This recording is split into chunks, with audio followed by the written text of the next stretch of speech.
We moved from California back to Fort Myers, my mom's hometown, which was the gladiola capital of the world. It was drawing flowers at the time, because flowers stay still, they don't move.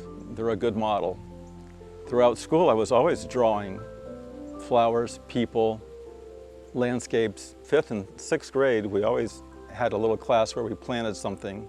And that led me to collecting bromeliads, because they multiply really fast. And depending on the amount of light they get or lack of light, they change color. More light, brighter color.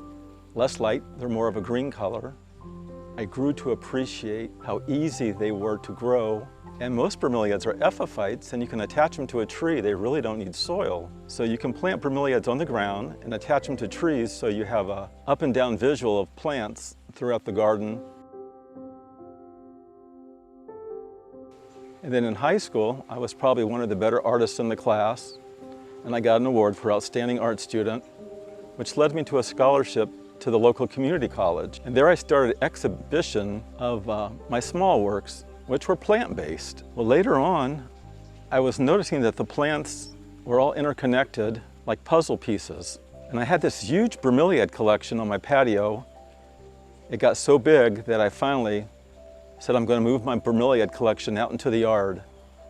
So I bulldozed down the entire backyard, designed a landscape, brought in and brought 20 palm trees to make the landscape bromeliad friendly. And this inspired me to do a series of paintings called Botanical Puzzle Pieces, which led to a show at the Sidney Davis Art Gallery in downtown Fort Myers, which led me on to another show of chair paintings at Chico's. And that show actually sold out.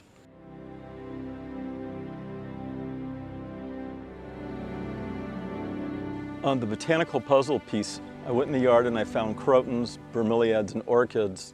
And whatever the color was, if it was purple, the entire canvas was going to be purple. If it was orange and yellow, most of the color was going to be orange and yellow.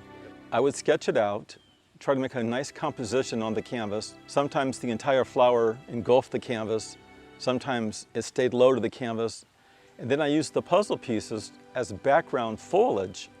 Whereas I didn't have to paint individual leaves, I would get spray paint and just spray paint the puzzle pieces to make a foreground or a background, depending on how I wanted to use it. In some of the orchid paintings, the puzzle pieces became the pattern and the petals of the orchid.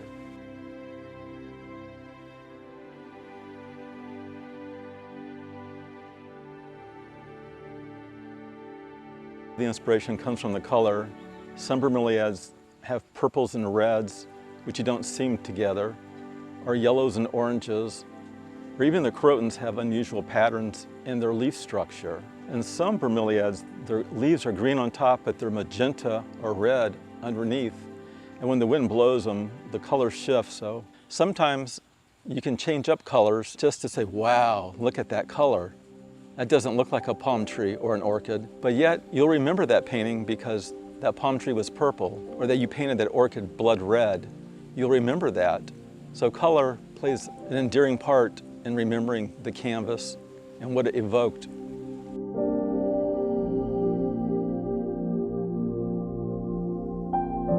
It's hard to explain when the painting is done.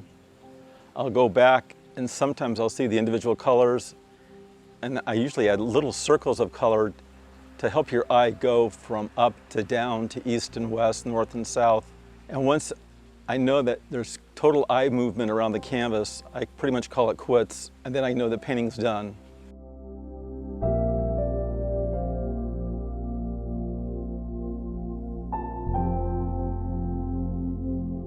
I have 3 grandsons, and I have this children's book in my head called Noah Had a Dream. And the dream is Noah's sister built an ark and put all the plants on it. So she's collecting cactus, orchids, bromeliads, pine trees, orange trees, seeds, all these plants on her little ark.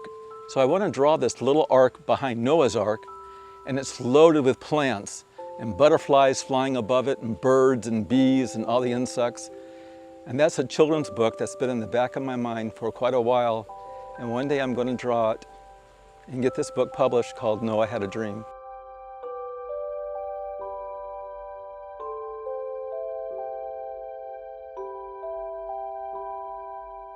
I'm reminded of a letter that Van Gogh wrote to his brother Theo while he was in London, saying, "I am happy here in London. I have nature, I have art and poetry. And if that's not enough, what is?" And I think about being retired now, and that's what I have. I have plants, I have art, and I have nature, and I have poetry. So my life is pretty much complete. And then the poetry comes from the plants themselves as they're talking to you. One of my paintings I wrote on there, "The garden is calling out my name," which means it needs attention, it needs a haircut, it needs to be groomed, it needs water, it needs food, it needs to be harvested. So every day is a journey in the garden. I'm Lyle Bowen, and the garden is calling out my name, mostly to be painted, and that I love to do.